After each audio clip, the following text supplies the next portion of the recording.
Hello everyone, welcome back to my new blog. तो लेके आई हूँ वेदू को मैं स्कूल। तो पार्क में कर रही हूँ इंतज़ार। अभी 2 घंटे काटने हैं हमको, 8 से 10 तक का चल रहा है उनका स्कूल। तो इंतज़ार करते हैं, सब गपशप में लगे है। काफ़ी बिजी। सुबह वेदू को स्कूल लेके जाना, वही उठना पड़ा, इनको भी दिखा। और नींद बिल्कुल पूरी नहीं है क्योंकि 2 बजे के करीब में सोए। फिर आपका 5 बजे उठना, फिर इनका अलग मतलब 5 बजे का अलार्म लगा के 5:30 बजे।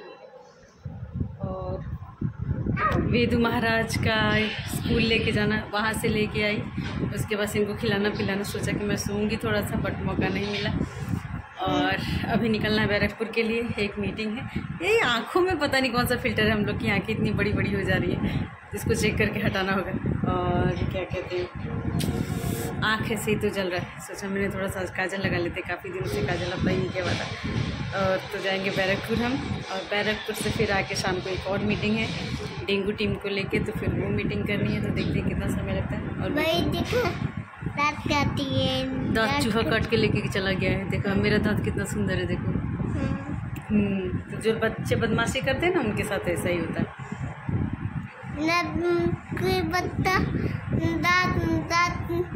छूट जाता है तो नया दांत आ जाता है। कौन बोला नया दांत आता है? नया दांत नहीं आता है। क्या आता है? ऐसे दांत टूट जाता करके बोलता है, इससे बात, मुँह में उंगली नहीं, पेट दर्द करने लगेगा फिर। तो चलते हैं, देखते हैं क्या होता है।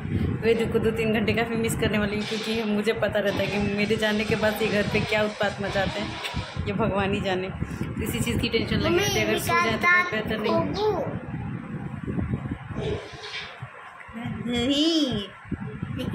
और आज हेयर स्टाइल भी कुछ अलग किया, सोचा कि चलो देखते हैं क्या होता है क्या नहीं। नींद के हमारे हालत खराब, बस सोने का मन करे।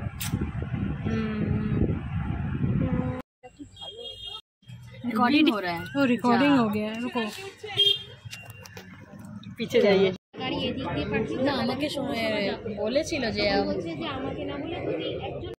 আমাদের ডিপার্টমেন্টের ইম্পর্টেন্ট সেক্রেটারিরাও আছেন, প্রিন্সিপাল সেক্রেটারিরা আছেন, অফিসাররাও আছেন থেকে শুরু করে আরো সকলেই এখানে আছেন। এবং জেলায় জেলায় প্রত্যেক councillor, nominated board, elected board, administrator, তারাও সকলে আছেন। আমার কথা কিছুটা তিক্ত হলেও মনে রাখবেন, মিউনিসিপ্যালিটি, পঞ্চায়েত, এরাই কিন্তু মানুষের সেবাটা দেয়। গভর্নমেন্ট তাদের টাকাটা দেয়, কিন্তু বিনিময়ে তারা জনসেবাটা দেয়। কিন্তু আমি বেশ কিছুদিন ধরে লক্ষ্য করছি, আমি রাস্তা দিয়ে গেলে যদি আমি দেখি কোথাও এনফোর্সমেন্ট হচ্ছে, যখন হচ্ছে সঙ্গে সঙ্গে কেন আমরা অ্যাকশন নিচ্ছি না? পড়ে যাচ্ছে তো জল পড়েই যাচ্ছে। কিছু লোকের হ্যাবিট আছে, ঢাকনা করলেও ঢাকনাটা খুলেও বিক্রি করে দেয়। তাই যদি হয় তাহলে আমরা মডার্ন সিস্টেমে কেন যাব না? যে যখন আমার বালতি পড়বে বা হাত তুলে আমি জল পাতবো, তখন সেটা চালু হবে, তারপরে সেটা অটোমেটিক্যালি স্টপ হয়ে যাবে। এমন কোনো সিস্টেম আমরা আজ পর্যন্ত বের করতে পারিনি কেন? একদম। অথবা এক্ষেত্রে আমার কিছু করার নেই, শুধু এনভায়রনমেন্ট দেখে পেতল লোহা বিক্রি করে দিচ্ছি যখন, তখন আপনারা প্লাস্টিক টাইপের কিছু যদি লাগাতে পারেন, অন্তত আপাতত সেভ হতে পারে। যদিও জলটা সাইক্লিং হয়, সলিড ওয়েস্ট ম্যানেজমেন্ট সব জায়গায় আছে, কিন্তু আপনারা কি করছেন? এনক্রোচমেন্ট করছেন। ভ্যাটগুলো বাইরে থেকে নোংরা পড়ে থাকে, একবার দেখেন না, লজ্জাও লাগে না? রাস্তাগুলো আমরা সারালে তবে সারাবেন, তা আপনাদের টাকা হয়ে যাচ্ছে কোথায়? হাওড়াতে এখনো পর্যন্ত কনজারভেশন কোনো সিস্টেম নেই, অথচ আমরা টাকা দিয়েছি। পদ্মপুকুর ওয়াটার প্ল্যান্ট হয় 1984 সালে। 40 বছর ধরে পাইপলাইনগুলো আছে, বহু জায়গায় লিক। ফলে বারবার পাইপলাইন সারাতে হচ্ছে, বহু জায়গায় নোংরা জল মিশে যায়, না ধরে। বিজেপি তো ভয় দেখায় কতগুলো আছে, তারা সবচেয়ে বেশি টাকা তোলে, টাকা তোলার মাস্টার হয়ে গেছে। আমি টাকা তোলার মাস্টার চাইছি না, আমি জনসেবক চাইছি। যারা পারবেন তারা করবেন, আগামী দিন তারাই টিকিট পাবেন। আর যারা করবেন না, I will throw them out. এখানে আমি কোনো কারো কথা শুনবো না, সে যত বড়ই নেতা নেত্রী হোক, এটা মাথায় রাখতে হবে। নবান্নের চারপাশে কিছুটা এলাকা 1 কিলোমিটার পর্যন্ত G+4 বিল্ডিং করা নিষিদ্ধ করা হয়েছে, তাও হচ্ছে। সবই বিল্ডিং পাস করবার জন্য, প্ল্যান পাস করার জন্য ব্যস্ত, কারণ টাকা পাবে। বিধাননগর, নিউটাউন সহ বিভিন্ন জায়গায় বেআইনি নির্মাণ করে আবার ইলেকট্রিক কানেকশনও পেয়ে যাচ্ছে। ইলেকট্রিক কানেকশন দেবার আগে, ফায়ার লাইসেন্স দেবার আগে আমি একটা দেখবো না?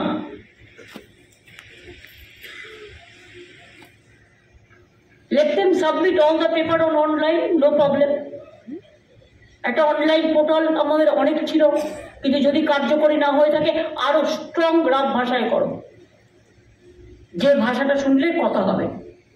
আর কিছু কিছু land mafia, I am sorry to say, কখনো কখনো আইনত প্রোটেকশন পেয়ে যায়, ফলে উকিল দিতে দিতে উকিলের পেছনে খরচা করতে করতে সরকারের 12টা বেজে যায়। সরকারের জমিও নেবে, আর আরবিট্রেটরের নামে দুদিকেই টাকা নেবে। এটা আর চলবে না, অনেক হয়েছে, নতুন সিস্টেম করো।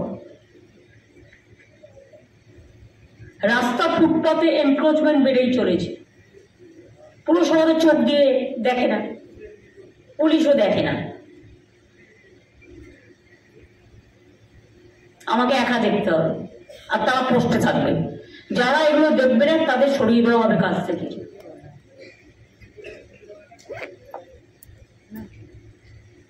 एक नंबर, आज का जो भी बात है सब एक नंबर, इसीलिए तो रिकॉर्ड कर रहे हैं।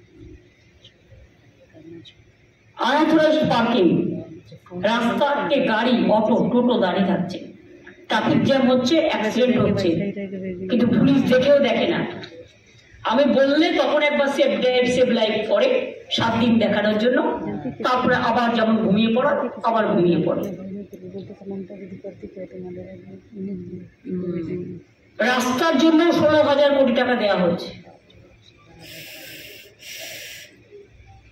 5 বছর তো নির্মাণকারী সংস্থার সেটাকে দেখার দরকার। কারা দেখছে না? তাদের লিস্ট আমরা ব্ল্যাক লিস্টেড করে তার কাছ থেকে পেনাল্টি নিয়েছি, নিইনি। তার কারণ ভাবে গভর্নমেন্টের টাকা ও যায় যাক, এটা হবে না। গভর্নমেন্টের 1 পয়সার দাম অনেক, মনে রাখবেন, এটা মানুষের টাকা। দিনের বেলায় বিভিন্ন জায়গায় স্ট্রিট লাইট জ্বলছে, কেউ দেখেও দেখে না। জল পড়ে যাচ্ছে, দেখেও দেখে না। সব জায়গায় একটা টাইম করে দাও স্ট্রিট লাইটে, 5:30 থেকে ইভিনিং এ সকাল 5:30। তার বেশি যদি জ্বলে সেই ডিপার্টমেন্টকে টাকাই দেবো। একদম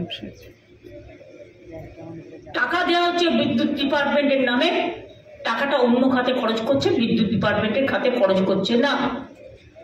এবং আমরা প্রায় 7 কোটি লোককে আমরা 3 মাসে জমিটি তথ্য সংস্কৃতি দপ্তরের জমিটি সাংসদ সৌগত রায় 2018 সালে একবার জবরদখল মুক্ত করার চেষ্টা করেও ব্যর্থ হন।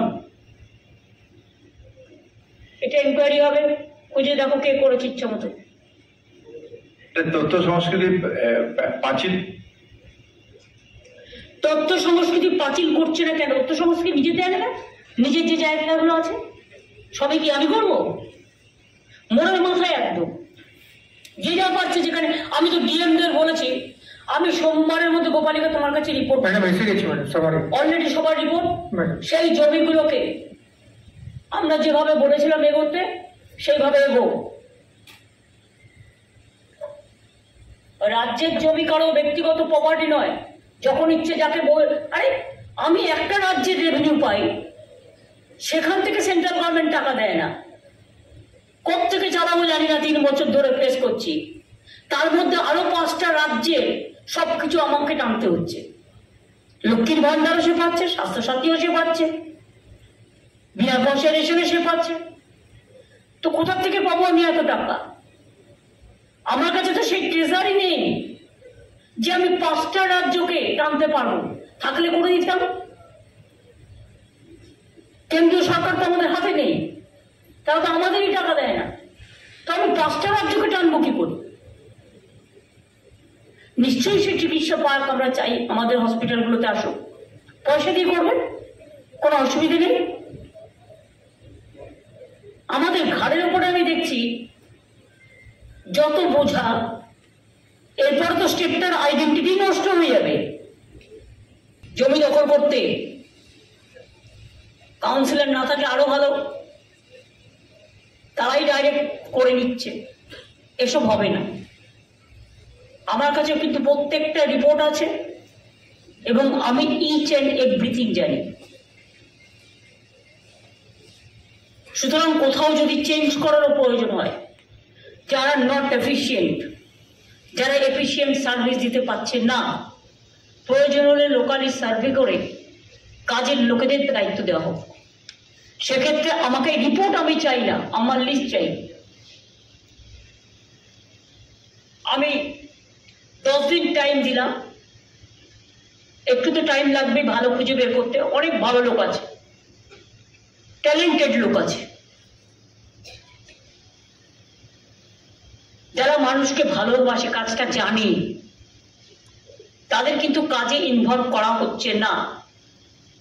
যাকে দায়িত্ব দেওয়া হয়েছে সে লাল গাড়ি নিয়ে ঘুরে বেড়াচ্ছে। লাল গাড়ি চড়া বারণ, তা সত্ত্বেও আমি চড়ি না।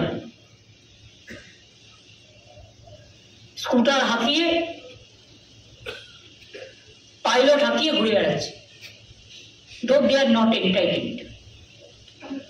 আর যে ডেভেলপমেন্ট ওরিয়েন্টেড অথরিটির কাজ হয়ে গেছে, তার একটা লিস্টও আমি চাই। কারণ এগুলো রেখে গভর্নমেন্টের টাকা খরচ করার কোনো মানে হয় না গা টেপার পা টেপার জন্য। এদের অন্য জায়গায় কাজে লাগালে বরঞ্চ তারা মানুষের অন্যান্য কাজগুলো করুক, কাজ শিখুক। যে যার ইচ্ছা মতো ওই ডেভেলপমেন্ট অথরিটিগুলোকে লোক ঢুকিয়ে গেছে। কবে ঢুকিয়েছে, কি করে ঢুকিয়েছে, কত ঢুকিয়েছে, তারা কি করছে, তার একটা ডিটেলস রিপোর্টও আমি চাই।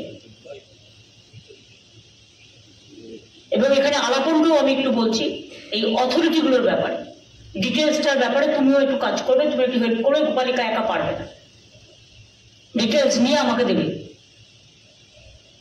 তারপরে সরকারিভাবে যা দায়িত্ব নেওয়ার আমি নেব। SJD অলরেডি ভেঙে দেওয়া হয়েছে, DM এর হাতে দায়িত্ব দেওয়া হয়েছে।